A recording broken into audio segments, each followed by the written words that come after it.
M ভরের একটা বস্তুকে সমান্তরাল সমবায়ে চারটি তার দ্বারা উপরে টানা হলে টান বল কত নির্ণয় করো। আমি তোমাকে কথা দিচ্ছি, তোমার এই সেকেন্ড টাইম জার্নিতে পদার্থবিজ্ঞানের এই কনসেপ্ট থেকে কোনো না কোনো বিশ্ববিদ্যালয়ে তুমি হুবহু প্রশ্ন আসতে দেখতে পাবে। এই প্রশ্নটা অলরেডি জিএসটি দ্যাট মিন্স গুচ্ছ বিশ্ববিদ্যালয়ে 22-23 সেশনে এসেছে।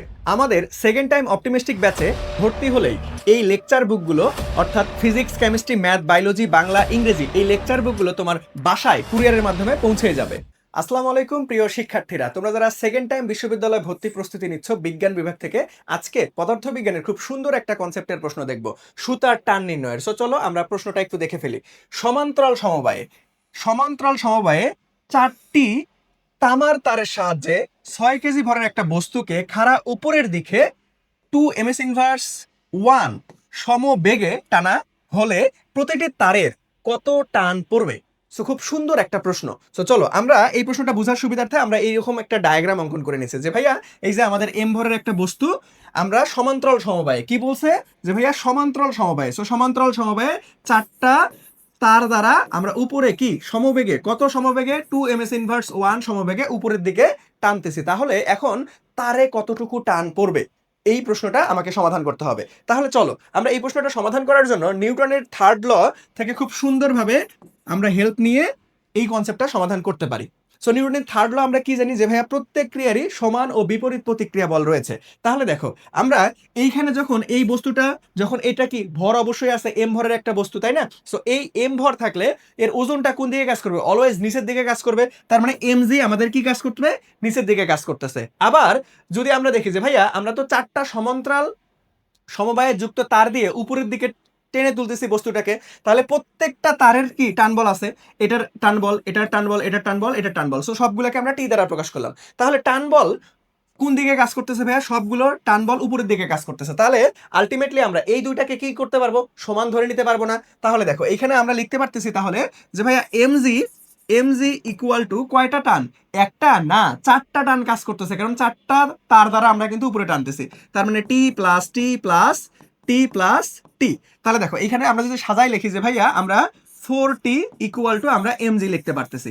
এখন এইখান থেকে আমরা কিন্তু ইজিলি প্রশ্ন সমাধান করতে পারবো। আমাকে টান বের করতে বলছে, দ্যাট মিন্স টি প্রত্যেকটা তারে কি পরিমাণ টান অনুভব করবে সেটা। তাহলে আমরা এখান থেকে যদি অতএব টি এর মান বের করি, তাহলে টি ইকুয়াল টু আমরা কি লিখতে পারবো ভাইয়া?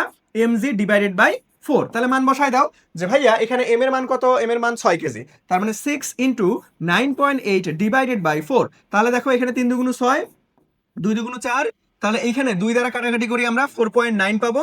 তাহলে 4.9 আর 3 দ্বারা আমাকে গুণ করতে হবে। তাহলে দেখো 3 লং 27 7, হাতে 2, তাহলে 3 4 12, 13 14, তার মানে আমাদের 14.7। সো কোনটা অপশন রাইট? এই তো ফ্যান্টাস্টিক ভাবে আমাদের সি নাম্বার অপশনটা রাইট। এখন দেখো এইখানে কিন্তু একটা মজার ঘটনা ঘটে গেছে যে ভাইয়া এখানে যে বেগের মানটা দেওয়া ছিল, এটা তো কোথাও কাজেই লাগলো না। তাহলে ফিজিক্সে কিন্তু এই ধরনের শুভঙ্করের ফাঁকি তোমার পরীক্ষার প্রশ্নে থাকবে। এমন এমন কিছু ডাটা দেওয়া থাকবে যেটা কখনো নাও কাজে লাগতে পারে। সো এগুলো দেখে ভয় পাওয়া যাবে না। তোমার যদি বেসিক কনসেপ্ট ক্লিয়ার থাকে তাহলে ভাইয়া তোমাকে কেউ আটকাইতে পারবে না। তোমার অনেক কিছু এক্সট্রা ইনফরমেশন দেওয়া থাকতে পারে। সো তোমরা বিজ্ঞান বিভাগ থেকে যারা সেকেন্ড টাইম প্রস্তুতি নিচ্ছ, তোমাদের জন্য আইডুকেশন থেকে আমরা কিন্তু second time optimistic batch already launch করে দিয়েছি, যেখানে দেখো ফিজিক্স, কেমিস্ট্রি, ম্যাথ, বায়োলজি প্রত্যেকটা সাবজেক্টের 30টা করে লাইভ ক্লাস থাকবে। Can you imagine? প্রত্যেকটা সাবজেক্টের কতগুলান করে লাইভ ক্লাস পাচ্ছ তোমরা। যারা তোমরা একটু পিছায় পড়ছো, যাদের তোমাদের বেসিক কনসেপ্ট দুর্বল আছে, কোনো সমস্যা নাই ভাই, আমরা একটা ক্লাসে একটা করে চ্যাপ্টার শেষ করবো না, বরং 2 থেকে 3টা 4টা ক্লাসে একটা চ্যাপ্টার শেষ করবো, যাতে করে তোমার যাদের একটু বেসিক দুর্বল আছে, যারা একটু পিছায় পড়েছো, যারা একটু ফাঁকিবাজি করছো, তারা যাতে এবার একদম শেষ সুযোগটা কাজে লাগাতে পারো এবং তোমার সকল কনসেপ্ট ক্লিয়ার করতে পারো। সো তোমরা যারা অপশনাল সাবজেক্টের পরিবর্তে বাংলা ইংরেজি দেখাবা, তাহলে বাংলা ইংরেজির জন্য কি আলাদা ভর্তি হতে হবে? না, এখানে যারা অপশনাল সাবজেক্টের পরিবর্তে বাংলা ইংরেজি দেখাবা, বাংলা ইংরেজি ক্লাসেরও ব্যবস্থা থাকবে। অর্থাৎ তোমার সেকেন্ড টাইম জার্নিতে এটা ওয়ান স্টপ সলিউশন হিসেবে কাজ করবে।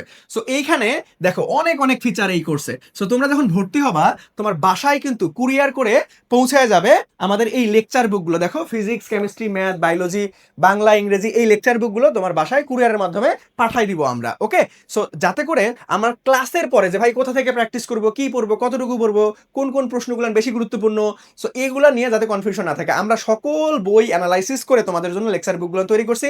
আমাদের ক্লাস, আমাদের লেকচার বুক প্র্যাকটিস করলে আমরা কথা দিচ্ছি এনাফ তোমার বিশ্ববিদ্যালয়ে ভর্তি পরীক্ষার জন্য যা যা লাগবে সবকিছু A to Z সেখানে থাকবে। ওকে, সো এখন তুমি ভর্তি হওয়ার জন্য দেখো আমাদের এই লেকচার শিট সহ মাত্র 3,999 টাকায় ভর্তি হতে পারবা। আর যদি কেউ চাও যে ভাই আমি লেকচার শিট নিব না, সো লেকচার শিট বাদে তোমরা 2,999 টাকায় ভর্তি হতে পারবা। সো আমি সাজেস্ট করবো অবশ্যই লেকচার বুক সহ ভর্তি হবা, কারণ আমরা তোমাকে যেভাবে পড়াবো সেইভাবে খুব সুন্দরভাবে সাজানো গুছানো থাকবে আমাদের লেকচার বুকগুলোতে। তাহলে তোমাকে আর নোটের পিছনে বেশি সময় নষ্ট করতে হবে না, তোমার সবকিছু তোমরা বইয়ের মধ্যেই পেয়ে যাবা, এবং প্র্যাকটিস প্রবলেমগুলো আমাদের সিকোয়েন্সলি সেইভাবে সাজানো আছে। ওকে, সো তোমরা যারা কোর্সে ভর্তি হতে যাচ্ছ বা বিস্তারিত জানতে চাচ্ছ, আমাদের আইডি এডুকেশন ফেসবুক পেজে মেসেজ করতে পারো অথবা হটলাইন নাম্বারে যোগাযোগ করতে পারো। ধন্যবাদ।